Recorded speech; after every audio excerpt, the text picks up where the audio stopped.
नमस्कार मित्रांनो, अभ्यासवाणी या चॅनलवर तुमचं स्वागत आहे.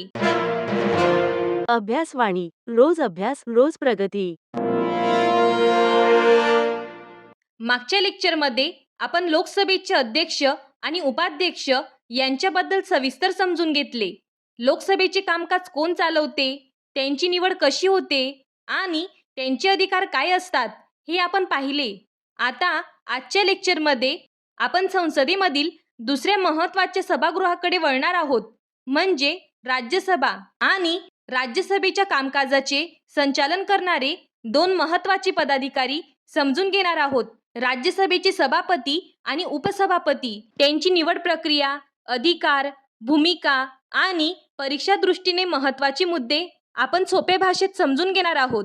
म्हणून व्हिडिओ शेवटपर्यंत नक्की पहा. आणि विशेष म्हणजे हे टॉपिक्स MPSC तसेच इतर सर्व स्पर्धा परीक्षांमध्ये वारंवार विचारले जातात. भारतीय संविधानानुसार राज्यसभेचे सभापती कोण असतात याचे उत्तर भारतीय संविधानातील कलम 89 मध्ये दिलेले आहे. या कलमानुसार भारताचे उपराष्ट्रपती हे राज्यसभेचे पदसिद्ध सभापती असतात. याचा अर्थ असा की राज्यसभेच्या सभापती पदासाठी वेगळी निवडणूक होत नाही.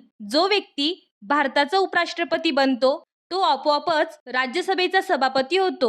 उदाहरणार्थ, सध्या भारताचे उपराष्ट्रपती आहेत CP राधाकृष्णन, म्हणून तेच सध्या राज्यसभेचे सभापती म्हणून काम करतात. आता इथे एक महत्त्वाचा प्रश्न निर्माण होतो. राज्यसभेचे सभापती हे उपराष्ट्रपती असतात, पण ते राज्यसभेचे सदस्य असतात का? राज्यसभेचे सभापती राज्यसभेचे सदस्य नसतात. हे लोकसभेपेक्षा वेगळे आहे, कारण लोकसभेचे अध्यक्ष हे लोकसभेचे सदस्य असतात, पण राज्यसभेचे सभापती हे उपराष्ट्रपती असल्यामुळे सदस्य नसतात. हा फरक अनेकदा परीक्षेमध्ये विचारला जातो. आता प्रश्न असा आहे, सभापती नेमके काय करतात? राज्यसभेचे सभापती हे सभागृहाचे अध्यक्षस्थान असतात. त्यांचे मुख्य काम सभागृहाचे कामकाज चालवणे, सदस्यांना बोलण्याची परवानगी देणे, नियमांचे पालन करणे आणि सभागृहात शिस्त राखणे. उदाहरणार्थ, समजा राज्यसभेत एखाद्या विधेयकावर चर्चा चालू आहे, त्यावेळी कोण बोलणार, किती वेळ बोलणार, कोणत्या क्रमाने बोलणार हे सर्व सभापती ठरवतात. आता सभापती सभागृहाचे कामकाज चालवतात हे आपण पाहिले, पण इथे एक महत्त्वाचा प्रश्न निर्माण होतो. राज्यसभेत मतदान होत असताना सभापतींची भूमिका काय असते? त्यांना मतदानाचा अधिकार असतो का? राज्यसभेच्या सभापतींना सामान्य मतदानाचा अधिकार नसतो, म्हणजे ते सुरुवातीला मतदान करत नाहीत. पण जर एखाद्या मुद्द्यावर दोन्ही बाजूंची मते समान झाली तर सभापती निर्णायक मत देऊ शकतात. उदाहरणार्थ, समजा 50 सदस्य विधेयकाच्या बाजूने आहेत आणि 50 सदस्य विरोधात आहेत. अशा वेळी मतांची संख्या समान होते, तेव्हा अंतिम निर्णय घेण्यासाठी सभापती निर्णायक मत देतात. कास्टिंग वोट ही संकल्पना परीक्षेमध्ये वारंवार विचारली जाते. आणखी एक महत्त्वाचा मुद्दा, जेव्हा उपराष्ट्रपती कार्यवाहक राष्ट्रपती म्हणून काम करतात, उदाहरणार्थ जर राष्ट्रपती पद रिक्त झाले किंवा राष्ट्रपती अनुपस्थित असतील तर उपराष्ट्रपती कार्यवाहक राष्ट्रपती होतात. अशा वेळी ते राज्यसभेचे सभापती म्हणून काम करू शकत नाहीत. आता पुढचा महत्त्वाचा प्रश्न, जर सभापती नसतील तर राज्यसभेचे कामकाज कोण चालवतो? इथे येते दुसरे महत्त्वाचे पद, राज्यसभेचे उपसभापती. भारतीय संविधानातील कलम 89 नुसार राज्यसभा आपल्या सदस्यांमधून उपसभापतीची निवड करते, म्हणजेच उपसभापती हा राज्यसभेचा सदस्य असतो. हे लक्षात ठेवणे खूप महत्त्वाचे आहे, कारण राज्यसभेचे सभापती हे भारताचे उपराष्ट्रपती असल्यामुळे ते राज्यसभेचे सदस्य नसतात, पण उपसभापती मात्र राज्यसभेच्या सदस्यांमधूनच निवडले जातात. आता आपण पाहिले की राज्यसभा आपल्या सदस्यांमधून उपसभापतीची निवड करते, म्हणजेच उपसभापती हा राज्यसभेचा सदस्य असतो. आता पुढचा महत्त्वाचा प्रश्न असा आहे, उपसभापतींची नेमकी भूमिका काय असते? तर राज्यसभेचे सभापती हे भारताचे उपराष्ट्रपती असल्यामुळे ते नेहमीच सभागृहात उपस्थित असतीलच असे नाही. म्हणून अशा परिस्थितीत सभागृहाचे कामकाज थांबू नये म्हणून उपसभापती सभापतींच्या अनुपस्थित सभागृहांचे अध्यक्षस्थान सांभाळतात, म्हणजेच सभापती नसताना राज्यसभेचे कामकाज उपसभापती चालवतात. उदाहरणार्थ, समजा सभापती एखाद्या अधिकृत दौऱ्यावर आहेत किंवा कोणत्या कारणामुळे सभागृहात उपस्थित नाहीत. अशा वेळी उपसभापती सभागृहाचे कामकाज चालवतात आणि सभापतींची सर्व कार्य पार पाडतात. म्हणूनच राज्यसभेचे कामकाज सुरळीत चालण्यासाठी उपसभापतींची भूमिका अत्यंत महत्त्वाची मानली जाते. म्हणजेच आपण पाहिले की काही परिस्थितीत उपसभापतीचे पद रिक्त होऊ शकते किंवा कधी-कधी सभापती आणि उपसभापती दोघेही सभागृहात उपस्थित नसू शकतात. आता अशा वेळी एक महत्त्वाचा प्रश्न निर्माण होतो. राज्यसभेचे कामकाज कोण चालवते? यासाठीच राज्यसभेत आणखी एक महत्त्वाची व्यवस्था ठेवलेली आहे.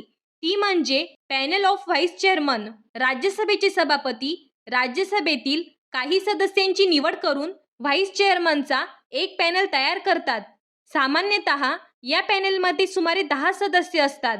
जर सभापती आणि उपसभापती दोघेही अनुपस्थित असतील तर या पॅनेलमधील एखादा सदस्य सभागृहाचे अध्यक्षस्थान सांभाळतो आणि कामकाज चालवतो. उदाहरणार्थ, समजा सभापती परदेश दौऱ्यावर आहेत आणि उपसभापती काही कारणांमुळे उपस्थित नाहीत. अशा वेळी पॅनल ऑफ व्हाईस चेअरमन मधील एखादा सदस्य सभागृह चालवतो. पण इथे एक महत्त्वाची गोष्ट लक्षात ठेवली पाहिजे. पॅनल ऑफ व्हाईस चेअरमन मधील सदस्यांना फक्त तात्पुरते अध्यक्षस्थान सांभाळण्याचा अधिकार असतो. म्हणजेच ते कायमस्वरूपी सभापती किंवा उपसभापती नसतात. ते फक्त सभापती आणि उपसभापती अनुपस्थित असताना तात्पुरते सभागृहाचे कामकाज चालवतात. आता आपण सभापती, उपसभापती आणि पॅनल ऑफ व्हाईस चेअरमन यांची भूमिका समजून घेतली. पण संसदेमधील सर्व कामकाज व्यवस्थित आणि सुरळीत चालण्यासाठी फक्त पदाधिकारी पुरेसे नसतात. त्यासाठी एक स्वतंत्र प्रशासकीय व्यवस्था असते, ज्याला म्हणतात संसदेचे सचिवालय. संसदेचे कामकाज, कागदपत्रे, चर्चा, विधेयके आणि सर्व प्रशासकीय कामे व्यवस्थित हाताळण्यासाठी हे सचिवालय काम करते. या सचिवालयाचा प्रमुख असतो सेक्रेटरी जनरल. यांची नियुक्ती सभागृहाच्या अध्यक्षांमार्फत केली जाते. म्हणूनच संसदेमधील सर्व कामकाज नियमबद्ध आणि प्रभावीपणे चालण्यासाठी सचिवालयाची भूमिका अत्यंत महत्त्वाची असते. तर बघा मित्रांनो, आजच्या लेक्चरमध्ये आपण राज्यसभामधील 2 अत्यंत महत्त्वाची पदे सविस्तर समजून घेतली. सर्वप्रथम आपण पाहिले राज्यसभेचे सभापती. भारतीय संविधानातील कलम 89 नुसार भारताचे उपराष्ट्रपती हे राज्यसभेचे पदसिद्ध सभापती असतात. त्यानंतर आपण समजून घेतले राज्यसभेचे उपसभापती, ज्यांची निवड राज्यसभा आपल्या सदस्यांमधून करते आणि सभापती अनुपस्थित असताना ते सभागृहाचे कामकाज चालवतात. तसेच आपण पुढे पाहिले सभापतींचे अधिकार. कास्टिंग वोट ही महत्त्वाची संकल्पना, पॅनल ऑफ व्हाईस चेअरमन ही व्यवस्था आणि संसदेमधील सचिवालयाची भूमिका. म्हणजेच राज्यसभेचे कामकाज नियमबद्ध, शिस्तबद्ध आणि सुरळीत चालावे यासाठी सर्व पदांची भूमिका अत्यंत महत्त्वाची आहे. आणि स्पर्धा परीक्षांच्या दृष्टीनेही हा टॉपिक खूप महत्त्वाचा आहे. सभापती, उपसभापती, casting vote, panel of vice chairman यावरून प्रश्न वारंवार विचारले जातात. पुढच्या लेक्चरमध्ये आपण संसदेमधील आणखी एक महत्त्वाचा टॉपिक सविस्तरपणे समजून घेणार आहोत. हा व्हिडिओ उपयुक्त वाटला असेल तर चॅनलला लाईक, शेअर आणि सबस्क्राईब करा. अभ्यासवाणी म्हणजे concept based learning. Thank you. Abhyasvani. रोज अभ्यास, रोज प्रगती.